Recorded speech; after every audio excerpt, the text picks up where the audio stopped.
কার ভাগ্যের চাকা কখন ঘুরবে কেউ জানে না।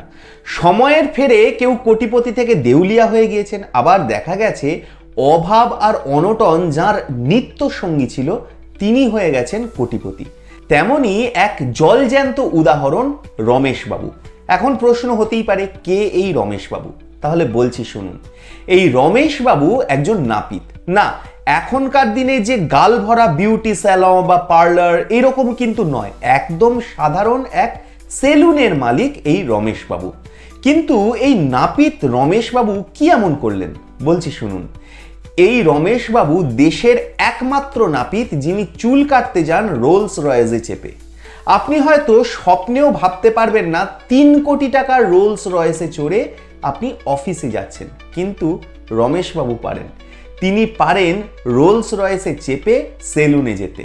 কিন্তু কিভাবে, কি করে তিনি হয়ে উঠলেন ভারতের কোটিপতি নাপিত, সব বলবো।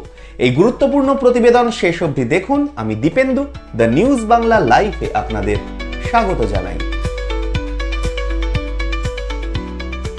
বেঙ্গালুরুর বাসিন্দা এই রমেশবাবু একেবারে নিম্নবিত্ত পরিবার থেকে উঠে এসেছেন তিনি। রমেশের বাবার সেলুন ছিল, সেই সেলুন চালিয়ে সামান্য যা আয় হতো তা দিয়েই সংসার চলত। তখন রমেশবাবু খুব ছোট, সালটা 1989। রমেশবাবুর বয়স তখন 7 বছর। হঠাৎই তার বাবা পি গোপাল মারা যান। গোটা সংসারের দায়িত্ব এসে পড়ে রমেশের ওই বয়সের ছোট্ট কাঁধে। প্রথমে সংসার চালাতে সংবাদপত্র বিক্রি করা শুরু করেন রমেশ। পরে বাবার সেলুনে গিয়ে কাজ শুরু করলেন তিনি।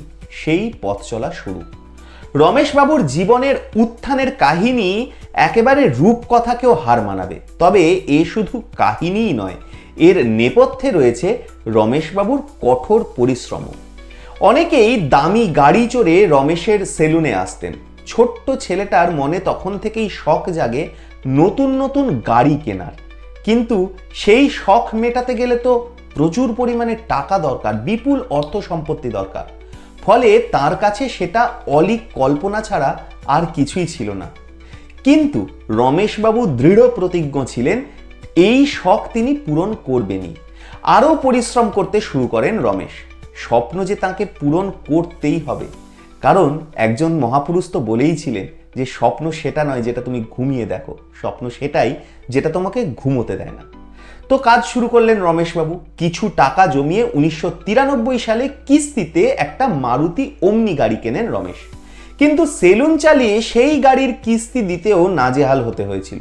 তার মা যে বাড়িতে পরিচারিকার কাজ করতেন সেই বাড়ির গৃহকর্তা রমেশকে ভাড়ায় গাড়ি চালানোর পরামর্শ দেন, আর সেই পরামর্শই তার জীবনের মোড় ঘুরিয়ে দেয়।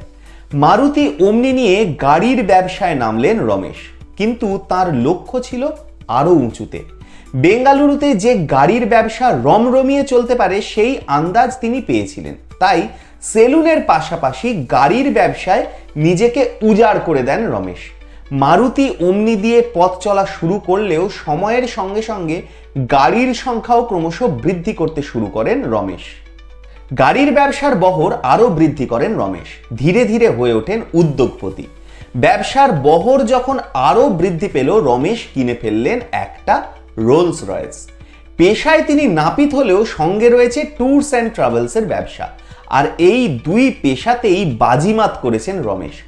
বর্তমানে একজন সফল উদ্যোগপতি তিনি, বা এখন আমরা যেটাকে বলি অন্ট্রপ্রনার। বেঙ্গালুরু শহরে রমেশের সংস্থায় প্রথম মার্সিডিজ গাড়িকে ভাড়া খাটানোর কাজে লাগায়। আর তার পরের সময়টা যেন পুরো গল্পের মতো। একটা সময় এলো যখন রমেশের হাতে প্রচুর টাকা, এমন কোনো গাড়ি নেই তার গাড়িশালে রয়েছে। যত নতুন নতুন গাড়ি বেরিয়েছে তখনই কিনেছেন তিনি। আবার সেই গাড়ি ভাড়া খাটিয়ে টাকা উপার্জন করেছেন।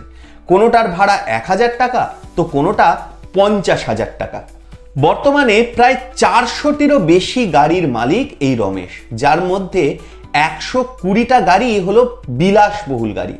রমেশের সংগ্রহে রয়েছে রোলস রয়েস গোস্ট, যার বাজার দর বর্তমানে 3 কোটি টাকা। মার্সিডিজ মেব্যাক S600, যার দাম 2.5 কোটিরও বেশি। এছাড়াও রয়েছে BMW, জ্যাগুয়ার, ল্যান্ড রোভার, বেন্টলের মতো সমস্ত বিলাসবহুল গাড়ি। সাধারণত রোলস রয়েস বা মার্সিডিজের মতো কোটি কোটি টাকার গাড়ির সংগ্রহের কথা উঠলেই শিল্পপতি মুকেশ আম্বানি, গৌতম আদানি বা তাবর তাবর ক্রীড়াবিদদের প্রসঙ্গ চলে আসে। সেই তালিকায় জায়গা করে নিয়েছেন এই সেলুন মালিক রমেশ বাবুও। রমেশের যেখানে 400টিরও বেশি গাড়ি রয়েছে, সেখানে মুকেশ আম্বানির রয়েছে মাত্র 168টা গাড়ি।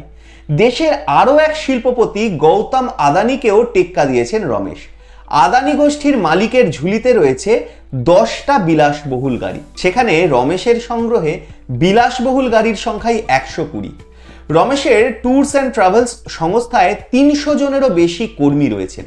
তার সংস্থার গ্রাহকের তালিকাও কিন্তু চমকপ্রদ। অমিতাভ বচ্চন, ঐশ্বরিয়া রায় বচ্চন, আমির খান, সচিন তেন্ডুলকরের মতো খ্যাতনামারা রমেশের সংস্থার গ্রাহক। গাড়ির ব্যবসায় কোটিপতি হলেও নিজের আসল কাজকে কিন্তু ভুলে যাননি রমেশ। প্রত্যেক দিন গত কয়েক দশক ধরে প্রত্যেক দিন নিয়ম করে সেলুনে আসেন। অন্তত 5 ঘন্টা সময় কাটান সেলুনে, গ্রাহকদের চুল কাটেন। তবে নিজের পছন্দের রোলস রয়েসে চেপেই সেলুনে আসেন রমেশ। তার এই উত্থান আর পরিশ্রমের কাহিনী সকলের কাছে অনুপ্রেরণার জ্বলন্ত দৃষ্টান্ত। আপনারা কি বলেন? আপনাদের মূল্যবান এবং গুরুত্বপূর্ণ মতামত জানান দ্য নিউজ বাংলা লাইফের কমেন্ট সেকশনে। আর দেখতে থাকুন দ্য নিউজ বাংলা লাইফ। দুর্নীতি রাজনীতির বাইরে এই ধরনের সব খবর জানতে চোখ রাখুন কেবলমাত্র দ্য নিউজ বাংলা লাইফে।